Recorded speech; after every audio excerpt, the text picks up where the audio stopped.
A couple sold their home at 62 and lost $50,000. They didn't have to lose.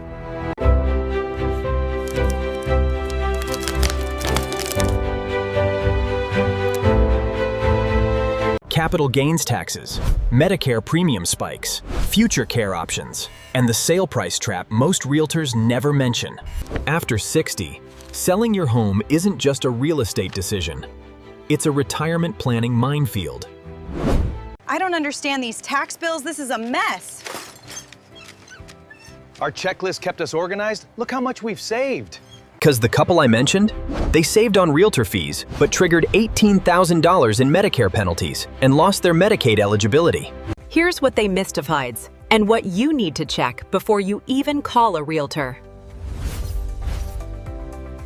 Thing 1, the capital gains exclusion. It's $250,000 if you're single, $500,000 if you're married, but the rules are stricter than you think.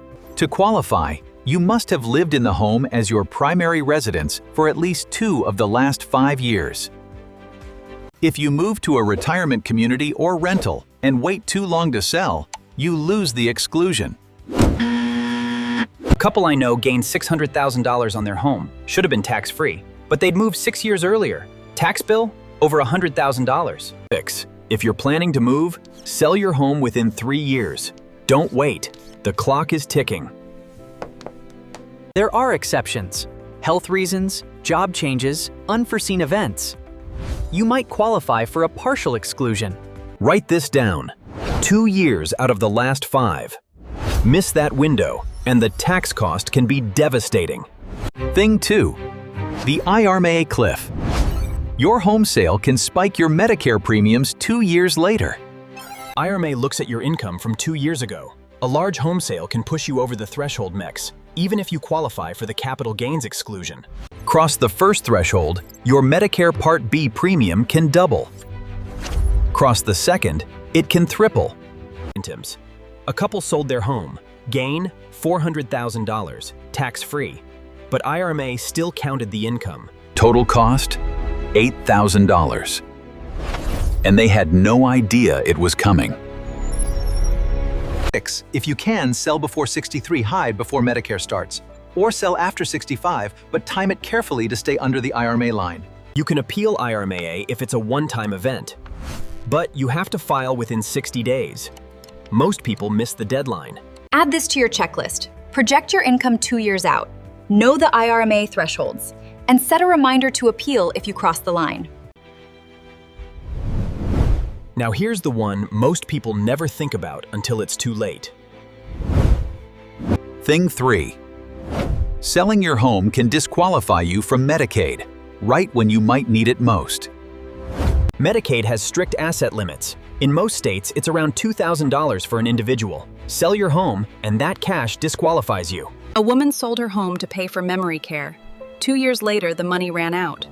But she had too much cash left to qualify for Medicaid. She had to spend down, meaning she burned through her savings with no plan, no legacy, no options. 6. In many states, your primary home is an exempt asset for Medicaid. Selling it can be a mistake. Alternatives: transfer to a spouse, set up a Medicaid-compliant trust, but you need 5 years of planning, or use a reverse mortgage to pull cash without selling. This is complex. You need an elder law attorney, not a realtor, not a financial advisor, an attorney who specializes in Medicaid. And remember, Medicaid has a 5-year look-back. If you wait until you need care, it's too late. The time to plan is now, not when you need care, not next year. Now. Thing 4, timing. It's not just about market prices. It's about coordinating taxes, Medicare, and care planning. Sell in a high-income year, and you stack gains on top of other income. Tax bracket jumps, IRMAA triggers, Social Security becomes taxable. Sell in a low-income year, after retirement, before you claim Social Security, and you minimize every consequence. 2 couples, same home, same gain. One sold at 62 while still working, $32,000 in taxes and penalties.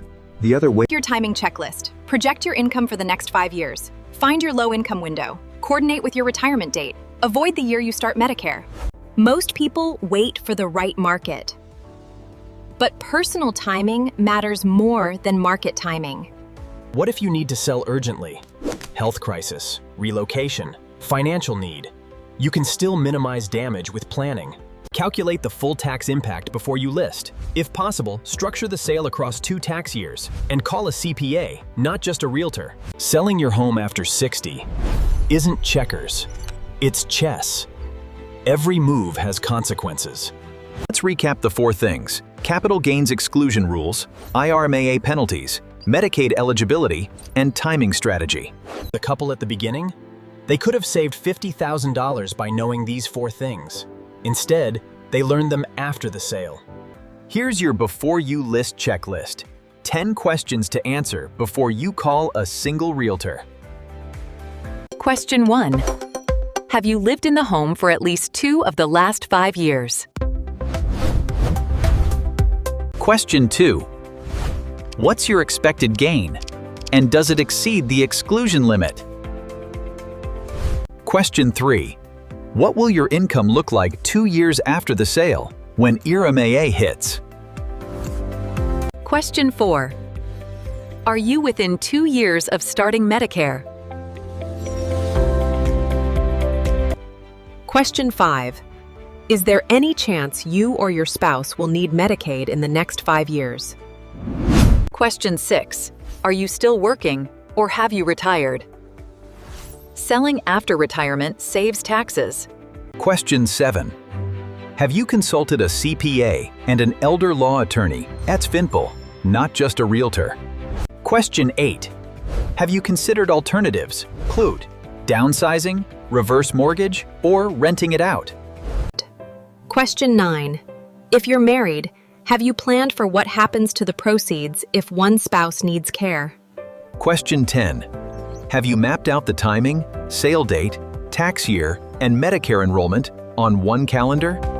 Answer all 10 before you list. If you can't answer them confidently, you're not ready. I know realtors want you to list now, but 2 weeks of planning can save you $50,000 in mistakes.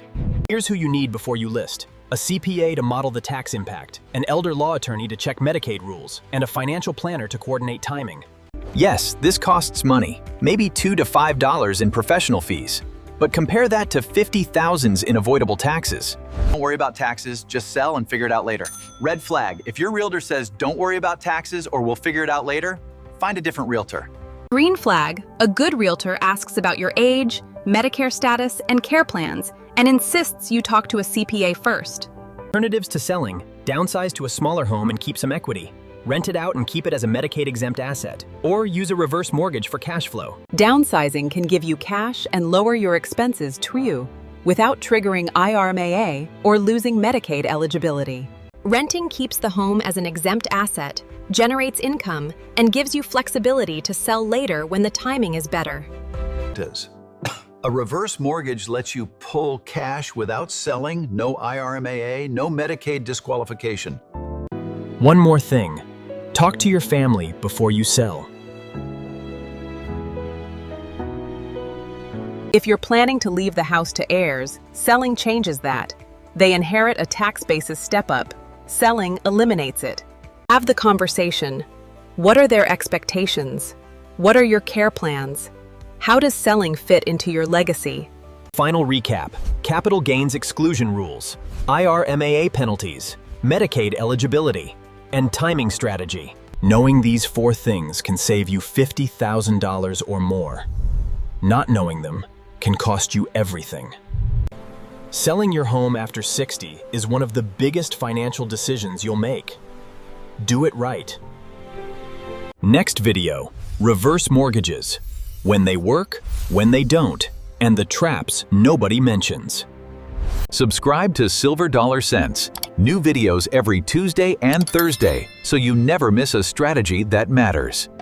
Watch the reverse mortgage video next, then withdrawal taxes, then Social Security timing, all on screen. Your home is more than an asset. It's memory, security, and legacy. Protect it. Thanks for watching Silver Dollar Cents. I'll see you in the next one. And if this helped, share it with someone over 60 who's thinking about selling. One conversation now can prevent $50,000 in regret later.